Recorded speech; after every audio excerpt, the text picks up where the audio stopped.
everyone. Welcome back to another episode of Teaching Music Tomorrow. My name is Victoria, and I am here with my wonderful friend, Anne Molesky. Anne, why don't you kick us off by telling us about your earrings? I knew you were going to say that as soon as I noticed that like it was in the frame and I promise I didn't do this if you're watching the video before we started. But I am wearing some candy corn earrings rather, and in hmm both holes because I have two piercings in each ear. So I'm ready for today's topic, which is Fall activities. We're going to talk about fall activities. And true to living in the southeastern United States, it is like 81 degrees outside as we have this conversation, but we'll have it. We'll have it anyway. now in And Eastern Washington, we are foggy and you said you Halloweeny had and some frost. all the fall vibes. Yeah, there was frost on the grass this morning, but I don't want to hmm talk about that because then I'll just cry. What were you going to ask me about? Okay, let's talk about fall activities. Yeah. You and I both do fall activities. Like that's a part of our curriculum. It's a part of our activities. That's actually a good distinction. Let me stop myself right there and say Mhm. that fall activities are Mhm. part of my like what I will do in a class, but Mhm. fall activities on their own are not part of my curriculum.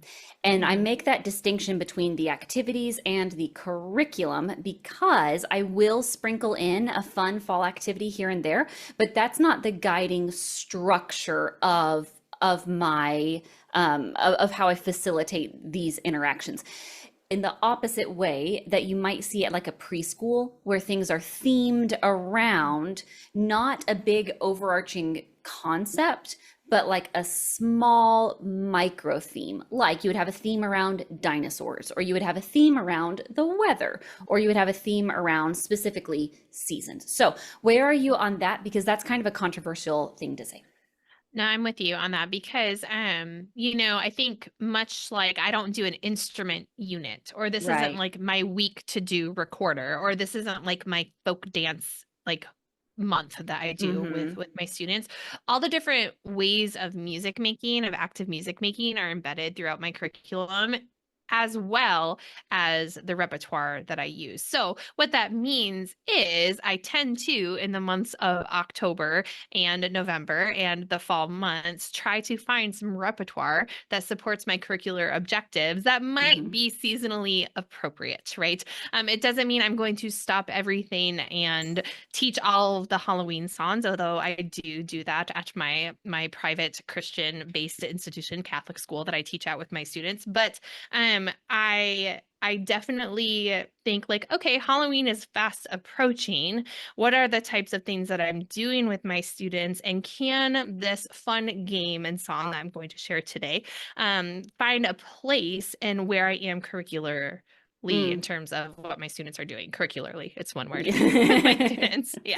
Yeah. Yeah, I think about it very similarly. I also want to add just like Mhm. from the other side, I want to emphasize that you and I both do incorporate whatever appropriate holiday tradition, whatever that might look like in our situation. And I know that's like very different just depending on where you are in your different teaching placements. But there's absolutely a value in speaking to what else is going on in students' lives. So if everything else in the school is like fall themed, we're doing things about pumpkins, everything in the school is about apples, right? Like it is really important and very special to include some of those activities in. But as like the starting point of like, first I'll do a song about fall leaves and then next I'll do a song about snow a couple months later. Like that's just not Right. how we organize it from like start to finish. No, I think that it's important to, like you say, kind of align yourself as a part of the school community. Mm, And along with that, know your student population. So if everyone's doing things about pumpkins and leaves and being sure that with your specific student population, you're not doing things about Halloween just because of whatever the culture is, that's yep. great. Where I teach, as I mentioned, like very much all the Christian holidays, like very much like Christmas, like very much like Halloween, like very much like we have a Halloween carnival on Friday. Like everything is like definitely all of the things. So Halloween songs are like free reign, do all the things at my campus. So hmm it's important for you to know what's appropriate with your school community. Yeah. Yeah, absolutely. So with that Okay, in cool. mind, Anne, what can we do? What do you have? I have a song that some people do as a rhyme. I bet folks who are listening know this song. I bet you know the song. I, for the life of me, could not find the original source of where I learned this. But in the Googling, it's like pages and pages of people using this song. So mine is Pumpkin, Pumpkin, Round and Fat.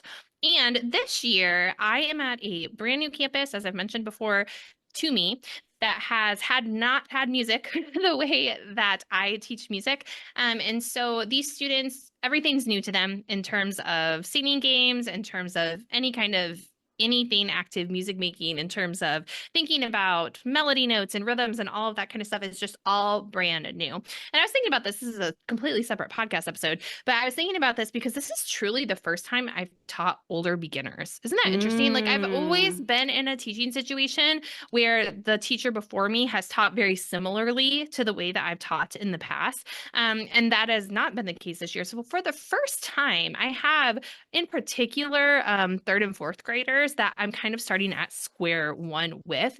And so I find myself chunking curriculum differently. And we can talk about that another day, but I'll talk about it a little bit today. So if you are not familiar with the song, Pumpkin, Pumpkin, Round and Fat, the way that I sing it goes like this. Pumpkin, pumpkin, round and fat, turn into a jack-o'-lantern just like that. And something I do with even my pre-K kiddos is I say, okay, now on the word, what's the last word of my song, rather?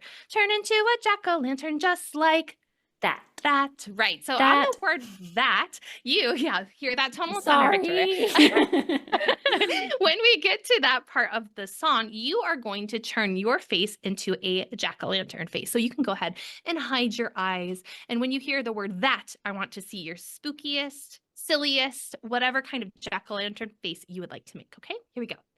Pumpkin, pumpkin, round and fat, turn into a jack-o'-lantern just like that. Oh, Victoria has a scary face. Okay, now turn to a neighbor, and then we do the same thing with a couple different shoulder partners, as you would say, Victoria. The same thing, kind of hide your eyes and then open your eyes that way. So that's a fun way to introduce the song to the younger students. The way that I introduce it to my second graders and my third graders and my fourth graders is by doing these motions. So please be my echo. Pumpkin, pumpkin, round and fat. And then it's just a clap, pat, clap, pat. Okay. Turn into a jack-o'-lantern just like that. And we clap on the word that. So turn into a jack-o'-lantern just like that. And then here is the whole song. Pumpkin, pumpkin, round and fat. Turn into a jack-o'-lantern just like that. And then we get into a circle and we face a partner in our circle. So we're in a single circle, but facing partners. If you know the game Bow Wow Wow, this is it.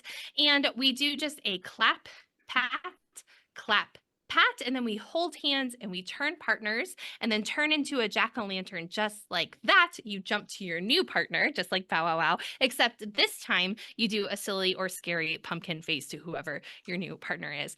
When I tell you that my second and third graders and fourth graders ate this up. Holy cow. Who would have thought that like just getting to play the Bow Wow Wow style game, which is brand new to all of them, they've never played it before, and making a silly, scary face, just adding that extra layer to it, had them so excited. Holy cow. They absolutely loved it. So we have just like the making silly faces. We have the doing it in a circle with partners, or we could also play it in another circle game way that we know. So you could have students sit and do the duck, duck, goose style thing where one person is on the outside walking, pumpkin, pumpkin, round and fat, turn into a jack-o'-lantern, just like tap their head, and then that person chases until they get back. You could also do it as a passing game with elimination where you're just passing a pumpkin. Whoever gets it on the word that is out. You could also play it as like a passing like rhythm reading game if you want to. You could put some rhythms in a trick-or-treat pumpkin, and whoever gets it on the word that then reads a rhythm. And then another way that I play it with my youngest students is I print off 4 different colors of pumpkins, just like find a Google clip art or something. And I have like pink, green, yellow, and orange or something like that. And I just scatter them in a pumpkin patch around the room, and everybody stands on a color and they walk around the pumpkin patch. At the end of the song, they land on a pumpkin on the word that, and whichever card color I pull from behind my back is out. Right. So you're just going That's around the fun. pumpkin patch. And even my fourth graders loved that version of the game, right? Because Mm-hmm. it's still just like some element of surprise and elimination and not really skill. It's just a game of luck.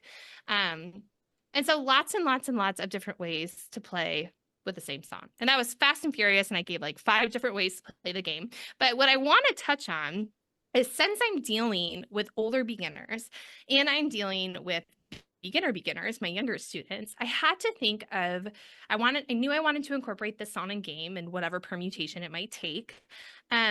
But I wanted to make sure it was aligned with what I was doing curricularly. So for my older beginners, we were thinking a lot about me, Ray, do. So turn into a jack-o'-lantern just like that. That sounds a lot like me, Ray, do, which we know from hot cross buns. And we also know from Sailor, Sailor on the Sea, right? So all those different patterns I've been doing with them anyway, I could Mm-hmm. extract the end of pumpkin, pumpkin, round and fat, and then relate it to something that we had been doing before. Right. And then with my younger students, I just use it as a steady beat practice, right? Or a practice for beat versus rhythm, where we're clapping the rhythm. Even though there's a ticka ticka in there, right? We're not going to Mm-hmm. derive it. We're just practicing beat versus rhythm. So they have the opportunity to do that, even though they don't need to know what the rhythms are on the inside, right? So thinking about how to use the game in whatever shape it would take, or however it would be most appropriate for whatever grade, pre-K through sixth grade that I was using Mm-hmm. it with. It didn't really matter what the game was, because what I was going to extract from it curricularly was the really important piece. And I was kind of putting those two different camps into what I was doing with Pumpkin Pumpkin. So Yeah. there it is. Yeah, Yeah. I love it. I love it. Okay, so a million different ways to extend it. So, Anne, did you come up with all of those games yourselves? Not that you like invented Mm, the idea of a passing game, but like, do you like the elimination style? Like, you stand on that color pumpkin and you're out. Is that yeah. something that you just came up with? Yeah, I took it from I've seen rhythm games similar. I mean, you could do it with rhythm patterns as well. Just print a bunch of rhythm patterns and then whichever one you read is the one Sure. that's out. Yeah. But I needed an easier version for like my kindergarten kids. Yeah. But now my older kids can't read nothing but a ta ti ti and rest so far Mm-hmm. anyway. Mm-hmm. So it works really well for them too. Yeah, So so yeah. you gave us like that was your own like little trick or treat bag of goodies for us with this song. That was so nice of you. Thank you so much. You're welcome. So we have like a million and one ways to use this song, and all of those ideas are also transferable to a bunch of other different Yes. songs as well. That's great. I like this pumpkin patch one a lot, Anne, because and you mentioned that your fourth graders love it, and that's not a surprise to Yes. me because they love four corners. Mm-hmm. And this Same is idea. Yep. exactly the same. Like the same thing that makes that fun is your pumpkin patch thing where you like, Mm-hmm. your color is out and you don't know which one it's going to be. So yeah, Yeah. I completely agree. I want to talk about the bow wow wow style where you turn around and you're Mm. facing a partner and like you're making your silly face. That is amazing. When that happens, I would imagine that there's like very joyful, like happy, silly chaos, like good, happy, silly chaos. And then do you just do your song starter to get back into it? And do you find Yes. that do you find that they're ready to get back into it, or what's that process like? Yeah. Thank you for saying that. So, what's interesting is I didn't add that right away, right? Like, so that was a very intentional choice once they could play the bow wow wow style game and just turn and face a new partner on the word Uh, that, because I knew that they would like lose the control, right? So even regardless, I find that every time I play this game, whether it's with Pumpkin Pumpkin or Bow Wow Wow, they're just so delighted in the fact that they get to see one another when they mm-hmm, jump around that I still have to do like a ready go kind of thing no matter what. mm-hmm. So I do exactly the same. Like I give them a minute with their silly, scary face to like giggle and be silly or whatever, and then immediately ready go, and they just start singing, right? And then do Yeah, it again, and they giggle, and then ready go, and then right, so on and right. so forth. Yeah, for Yeah, sure. and this isn't really part of our topic today, but I would imagine like I'm thinking about my own classroom and like my own bow wow wow style stuff. It is Yeah. not common for me to say ready go and everybody immediately stops and they start singing. Like most of the Hmm. time it's like there are a couple people still having like their silliness conversations and then they jump in, right? But Yeah. I'm not waiting for silence before we start the next round of the game. Yeah, you know? absolutely. Yeah. So I was literally just talking about this with my college students this morning. So you have to, because they observed me playing this game Yeah. with these kids yesterday. And I said, you have to decide, and we've talked about this, what level of like buzziness, like the kind Mm-hmm. of noisy game stuff, and what do you care about, which is something you've said. And in this case, like we're playing the game, like they're getting the song in their brains and they're owning the material no matter what. Like the point of the game is not to be like rigid and not smile. Like you're literally telling them to make a jack-o'-lantern face. You have to expect that they're gonna need a minute to be kids with the playful process that you're doing with them, right? So I think a Mm-hmm. certain level of that is to be expected, as long as they can keep the momentum going and eventually join in when it's time to keep going and not spoil the game for whoever's next. I'm more than okay with it, right? Yeah. Yeah, as Yeah. long as like the group is generally moving in that direction. Like Yes. there's no way to talk to your partner for 3 rounds of the song because you change partners. You know, Exactly. so like we're Exactly. not concerned about that. Yeah, and again, like this is a different conversation, but it also reminds me of some of your work on self-determination theory and the idea of Hmm. singing games. If you were to do this in on the playground, it would be pretty expected that there's going to be some noise and there's going to be some chatter in between. And the way to eliminate the fun of a singing game is to be like, no talking. Well, let's everybody sing. Who's not singing? Right? Like that's the way to make it not fun. And this Yeah. is a really joyful thing. So that's a separate conversation. But I did wonder about that. No, but I I think as love long this. Go as ahead. I think that as long as there's enough kids singing and playing without me having to like shout sing over top of them, then Yeah. like they're doing it. Like Yeah. they're playing the game. Aside from my like ready go, like they're in it. I'm not manipulating the students to do it. Like I don't have the puppets on the strings, right? Right. So as long as they can keep it going on their own, I'm good. Good. Yeah. Yeah. Yep. I love it. I like this. So we have steady beat, we have beat versus rhythm, we have Hmm. ticka ticka, and then we have mi re do. And all Hmm. of those are very like if you're thinking about just like a traditional, as like use gigantic air quotes, like the biggest air quotes that you can find, traditional curriculum. All of those are pretty low level as far as like early grade rhythmic concepts. You know, so Yes. this is something that is a beautiful option in all those different ways that you're using it. This is such a beautiful option for lots of grades. And a song is a song is a song is a song. And kids in fourth grade don't listen to it and say like, "Oh no, this is a kindergarten song," right? And kids in kindergarten don't think like, "Oh no, we're singing a fourth grade song. This isn't it." Like this is just a fun song. It's just a fun game. Hmm. Exactly. Yeah. Yep. Love it. Great. Okay, let's read a book. I'm going to pull out Too Many Pumpkins. And this is something that I did as an informant last year. It's funny. So I still have all of my like little sticky notes about like the different songs that we are going to do. So this is the book Too Many Pumpkins. And in our story, there are too many pumpkins growing this year. Too many pumpkins, get them out of here. And so as I'm reading the story for the first time through, I'm just singing it periodically, like as I'm, flipping through the story. And eventually by the end of the book, students have it. Okay, Hmm. so now it's a couple times later. This is a counting out rhyme as well. So we're all standing in our circle, and I'm in the middle, and I'm pointing around to students. And every time pumpkin lands on you, you sit down. So, too many pumpkins growing this year. Too many pumpkins, get them out of here. So now every round of the game, we have 2 people who sit out. And this is one that I actually can do like the entire class because I'm not waiting to the end of like, I declare that you are out and just one person is Right. out. So I don't have to do it like 25 times. And it goes pretty quick by the time you just keep going over and over and over. Okay, so this is an elimination style game. The next thing we can do is look at, if I were to find this page, where our main character makes all of these pies. Oh, wow. This is one of the coziest books of all time. I love it. What were her pies made out of? And do you know what her pies were made out of? What was inside them? Pumpkins. You're right, there was pumpkins. So I might take my mallets and I might say pie, pie, pumpkin pie. And if you had mallets, you could echo me. So my turn first. Pie, pie, pumpkin pie. Pie, pie, pumpkin pie. Pumpkin, pumpkin, pumpkin pie. Pumpkin, pumpkin, pumpkin pie. Beautiful. Now I have my barred instrument. I have an alto xylophone here, and you can find either D that you want. So you might find one that is up high, or you might find one that is down low. So on your favorite bar that says D, will you be my echo? And you can just pretend you're doing a great job. And so I might say pumpkin, pumpkin, pumpkin pie. Your turn. Pumpkin, pumpkin, pumpkin pie. My turn. Pumpkin pie, pumpkin pie. Pumpkin pie, pumpkin pie.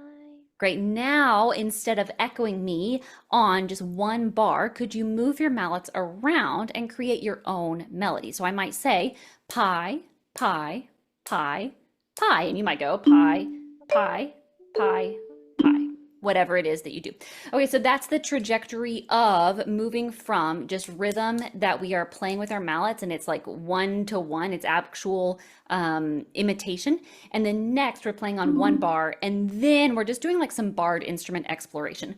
The other thing that I'll do with this book is vocal exploration. So I might ask you, if we're looking at this first page, to put your voice on your favorite pumpkin vine. So if my, sorry, I hit my microphone. If my favorite pumpkin vine is this one right here, I might go, woo, woo, woo. It's hard to see with the glare, but I'm following it with my voice, right? And I can do that same thing. If this were my students' like very first experience with barred instruments, then I can back up and you can make your pumpkin vine noodle around.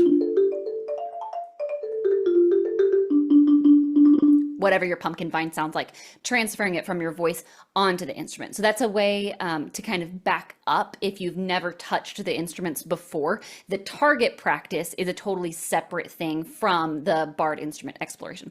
Okay, so that's a quick, easy, very fun activity with too many pumpkins. So I love how you're introducing the song with the book and what you said in terms of like by the time you're done reading the story, they just have it, right? Because they've had it so many times and it's not necessarily text that's in the book. It's just maybe as you're turning the page, you're singing the song, right? Yep. So I think that's wonderful. Like literal definition of teaching a song by rote is through repetition, right? So there you go. So they'll have it. And then even if they don't, by the time you've played that elimination game, several times, they'll have it if they didn't before, right? So like the couple of students or like the students who have the couple of phrases will automatically start singing along with you. And then by the time you're done with the game, they've got it. And what I love too is you have the game, the beat keeping of it all, the minor tonality, the very clear ascending and descending. I'm probably literally going to teach this tomorrow because I'm talking about ascending, so fun. Ascending and descending patterns and thinking about la as the tonal center because I was using Skin and Bones to talk about mi, re, do something because they know mi, re, do, but I want to get into the la tonality. Anyway, so you have the very clear like ascending, descending tonality, right? Or contour rather. Sure. And then you have vocal exploration, barred exploration, speech improv to instruments. It's just like another trick or treat bag. Yes. With one book, right? Yeah. Love it. I do want to point out, I didn't do the speech improv, but that is totally an and thing. And that's something that I just actually, what's funny is that I did do that in my class, but I didn't say that this time. We didn't do speech improv in what I just said, unless I added it, and I don't think I did. No, I probably just automatically put it in my brain when you said do what I do. Exactly. Okay. So walk us through that because you're totally right, and that's like a very natural thing. So like connect those dots just for people who have not, listened to Anne talk about the speech improv a million times. No, so when you say like pumpkin pie, pumpkin, whatever, so you do the echo imitation and where they do the same thing as you, but then you say, okay, now echo me, but do something different. Right. So let's do that. Let's do that together. You give me a starter and I'll do something different. Yeah, sure. So pumpkin pie, pumpkin pie. Pie, pie, pumpkin, pumpkin. Yeah. And so what you did is not what kids usually do. So usually when there's just as a no, usually when there's just two options, they'll literally do the opposite. So if you do pumpkin pie, they'll go pie, pumpkin, like automatically. And so I often like to say, well, you can just change one and then it's still different, right? Which is an important thing to point out.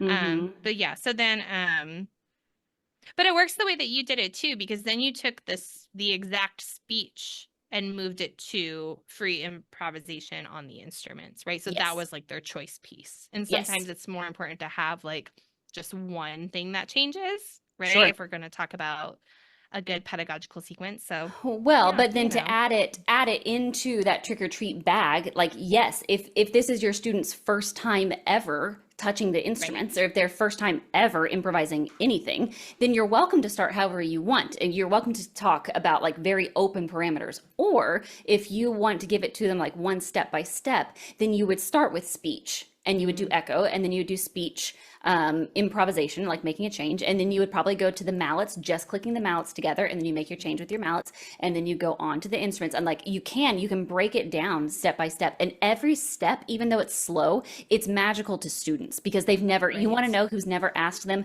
to mix up the words and make their own rhythmic patterns? Like no one's ever asked them that, if this is their Yeah. first time in music with you. Yeah, absolutely. And I think it's important too to think, well, if I can take the speech back, if I can take speech to instruments, then thinking Yes. backwards, doing that like reverse engineer the way that you did, if we can keep thinking Mm-hmm. about each teeny tiny smallest step and smallest change, that's Mm-hmm. the best chance kids have to be successful, Yeah, right? And absolutely. that kind of thing. Absolutely. No, Great. super fun. Cool. Okay, so this is a bunch of stuff that Anne, you and I, actually tomorrow. These are We'll very probably teach. good. Yeah. Literally, we just gave you our lesson plans. Yes, I'll take Right, yours. yeah. You take mine. That is wonderful. Sounds I great. love Yeah, we'll it. do it. That's how we do teaching music tomorrow.